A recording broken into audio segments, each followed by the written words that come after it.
I view it's all very irregular. It might entail the most embarrassing repercussions. Exactement. Certainly. It's the responsibility of the first magnitude. I'm sorry, Mr. Wilson, but you must Blast all this discussion. What good are words? I'm sick of words. Hang the repercussions and the responsibility. If I fail, I'm responsible. Leave the cell door open. Let him escape. Let him. It's our only chance. Monsieur. Well, you can threaten me with the bottom pits of hell, and still I insist. This obscenity must be destroyed. Do you hear me? Destroyed!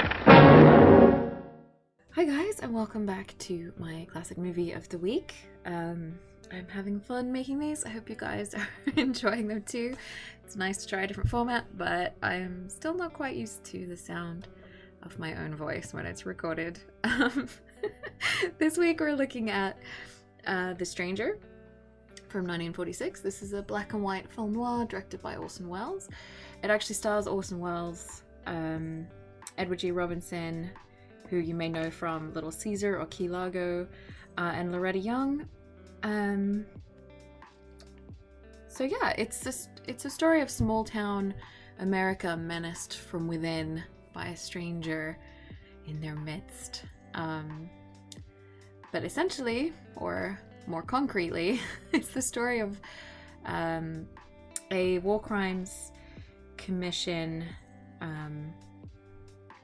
guy called Wilson, played by Edward G. Robinson, and he gets wind of a Nazi war criminal hiding out in Connecticut.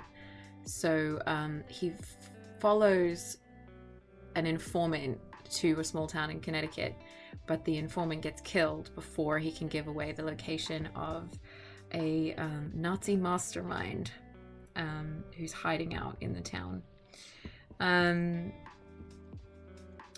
Yeah, so meanwhile, in that town, a dashing stranger has moved in, and his name is Professor Charles Rankin, played by Orson Welles, and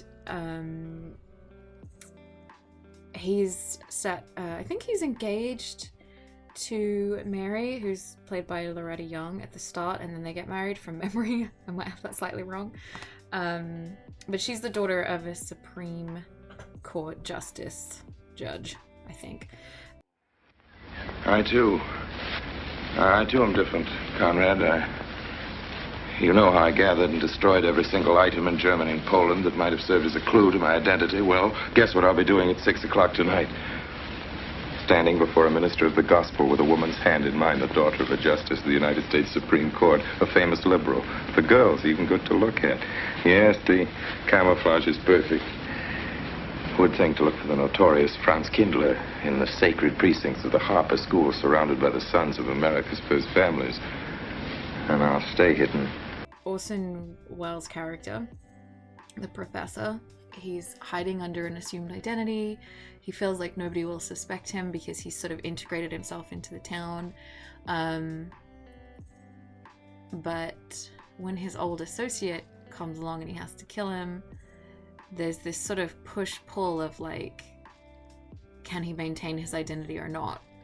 And it comes down to two things. He's obsessed with repairing this old clock that's on the village, well, it's not village, the small town's clock tower. He has to fix it. It's like a compulsion. And his wife very briefly met the informant who was found murdered. So the stranger's web of lies has to kind of expand, and it kind of comes down to Mary, Loretta Young's character, as to whether she will come around to believing that the truth about this stranger that she's married to, that he's actually a very bad guy. And it's one of the great things I love about this film is the way that there's this push-pull where I think it's very hard when you kind of have grown up in this sort of innocence that she has. It's sort of, bake sales and prom night and all of these kinds of things. And she's been not like exactly sheltered, but I mean, nobody really expects to meet and meet someone and marry them and find out that they're a Nazi war criminal. So the way he sort of puts pressure on her and manipulates her, and the way her father and Wilson kind of try and pull her the other way is very, I don't know, I found that part really, like, I don't know, kind of juicy or something. So that's an aspect of it that I like. I feel like the Professor Charles Rankin's obsession with the clock tower just seems very, like, 1940s. I don't know, like, I feel like somebody who's on the run and is trying to hide out is probably not gonna be obsessed with fixing a clock, but I feel like that's kind of part of the charm of the film. So yeah, this kind of idea of Nazi war criminals getting away and coming to America, I think it's kind of it's definitely something that had a fascination for people at the time. Films like Notorious, some others have this kind of plot as well, of someone hiding out. I think more recently there's a film with Dustin Hoffman that kind of has the same idea of, like, these what is it called? I think it's called Marathon Man. I actually watched this recently, so I should remember this title better, but this kind of idea of, like, you know, can you trust strangers, and also just that the Nazi, that whole war and people getting away with things, I think was kind of horrifying to the sort of average person. Well, it's horrifying anyway, but I mean, the idea that your neighbor could be a murderer is something that I think is sort of perennially fascinating. Orson Welles as a director, before this he did Citizen Kane, was his first film, and I mean, that's an absolutely amazing film. If you haven't seen it, you should, if you're interested in cinema. And his second film was The Magnificent Ambersons, which was adapted from a book. And Magnificent Ambersons was massively expensive and didn't do amazingly at the box office. So Orson Welles had already started to get this reputation for being always over budget and always let's say over time. Like, he couldn't budget time or money very well. So this was his third film, and he took a bit of a pay cut to make this. And he also signed off on the studio having final say on things. So from that, I think you kind of see in this film that it's a lot less, it's a little bit more commercial, and it's a lot, like, it doesn't have the, like, dash and vigor and sort of creativity, or I don't know, I feel like Wells liked to push the boat out on what was possible in films, you know, technically, and you don't see that as much in this one.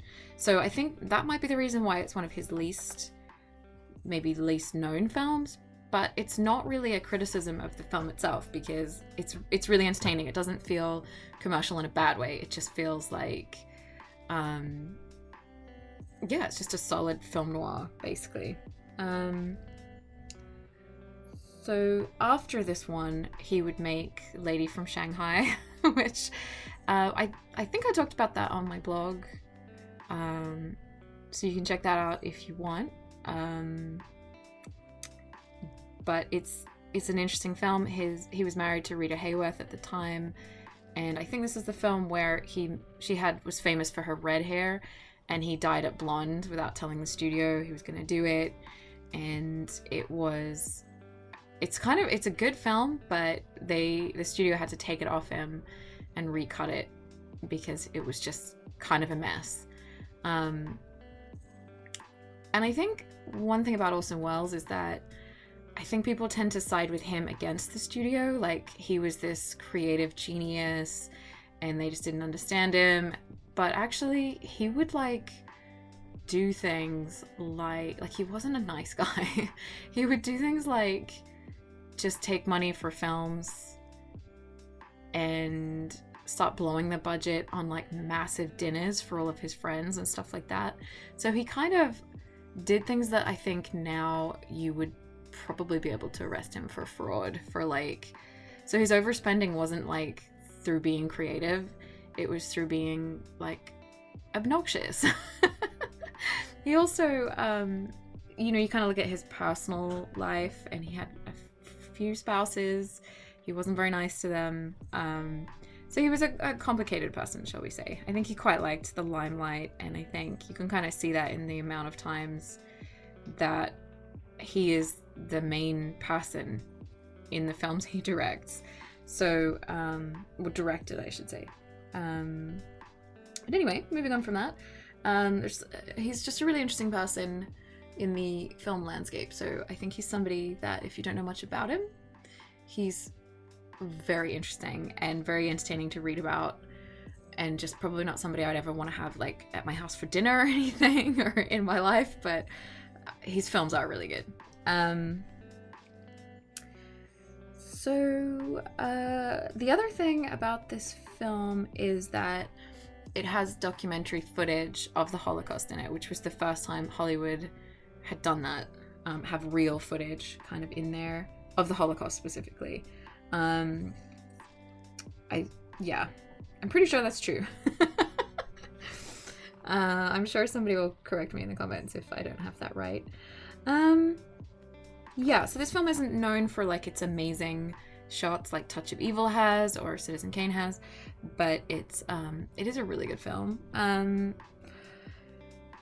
Edward G. Robinson, he is the good guy in this film, but he's more famous for playing characters like Little Caesar as like the snarling, kind of chubby-faced bad guy. And he's so good at those roles.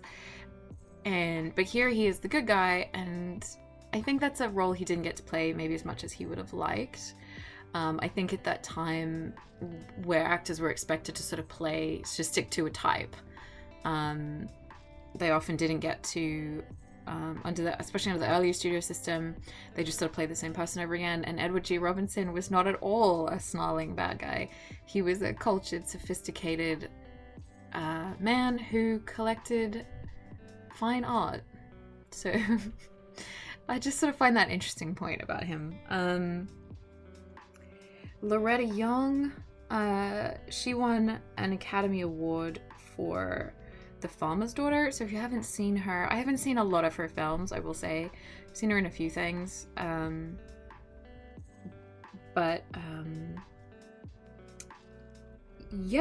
One thing about her that I find absolutely fascinating about her personal life is that she was famous for, well, not famous for, she was famous for her acting, but the story about her that is so interesting is that she adopted a child, and it was a big, she adopted this child, she's going to raise it, it's, such a kind thing to give this child that has no parents a good life. And a lot of Hollywood people did that, of adopting children and stuff. But Loretta Young, the child that the studio said she adopted, it was actually her own daughter. So her daughter was not really adopted. The papers were forged because Loretta Young was not married at this time. So having a child, an illegitimate child at that time, would have meant that her contract would have had to been cancelled for morality reasons. And people may not have wanted to see her films anymore because she would have been considered to be immoral. So she was forced to secretly adopt her own daughter. A recent Hollywood film had borrowed this aspect of her life as a kind of subplot in there. So if you know that Coen Brothers film, you'll be screaming the title at me right now. So the thing about that child of Loretta Young's is that kid looked exactly like Clark Gable, who later in life the daughter found out he was her father. And I think Loretta Young's daughter has spoken out about it and said that Loretta Young didn't 100% consent to sleeping with Clark Gable. I think that it was sort of like a date rape situation. You can look it up online and find out more about it and find out whether you feel it's a legitimate story or not. I think some people sort of debate about it, and I think the thing with that is that Loretta Young at the time, date rape wasn't something that was a thing yet. Like, people didn't understand these things in the same way that we do now. So yeah, don't like to speak badly about Clark Gable because I quite like him as an actor, and I hope that it wasn't the case, hopefully. There you go, some interesting life of Loretta Young facts for you there. What else? A little fun fact side note. If you guys watch Bewitched, the person that plays Endora, her name is Agnes Moorehead, and she's in a lot of Orson Welles films. So I always like to just keep a little eye out for her because they worked with each other quite a lot in, I think they worked together in Radio and everything as well. And he actually wanted Agnes Moorehead to play Edward G. Robinson's character. So I think that would have been an interesting twist. I think Agnes Moorehead plays things in such an interesting way. So just a fun little snippet for you there that I found while I was looking up things about this film. Yeah, so that is The Stranger. To be honest, if you like film noir, you should definitely watch this film if you haven't already. If you like Orson Welles, definitely watch this film. Honestly, I just really enjoyed it. It's got Nazi war criminals. It's got people hiding out in small towns. It's got this kind of, Orson Welles is this kind of guy that looks like a good guy but is actually a bad guy, and then Edward G. Robinson, who's normally a bad guy, who's actually the good guy. And there's tension, and there's you sort of like, you do kind of wonder if Charles Rankin, the guy masquerading the stranger of the title, you sort of wonder if he's gonna swing it, if he's gonna get away with it, even though in films of that time people didn't really get away with things. The bad guy doesn't really win, because there was actually a thing called the production code, which meant that the bad guy couldn't win, or the film would not be allowed to be released. So if you're interested in the production code, you'll probably be hearing about it a little bit over the course of me making these. But yeah, it's a really good film. Like, there's a lot of tension. It holds up really well. It doesn't feel overly dated, other than, I think, Loretta Young's character being very much a 1940s woman and not like a modern woman. She's not like super tough or anything, but she is under a lot of stress. Like, you know, gotta give her a break for that.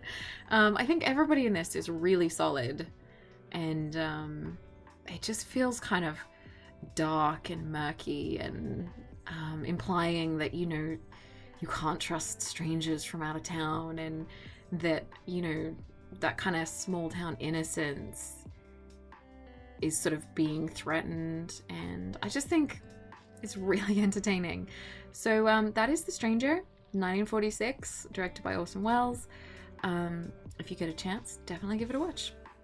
And also, as you know, these are only short videos, so if you want to bring up something that I haven't mentioned, there's always more to talk about with these films, let me know in the comments.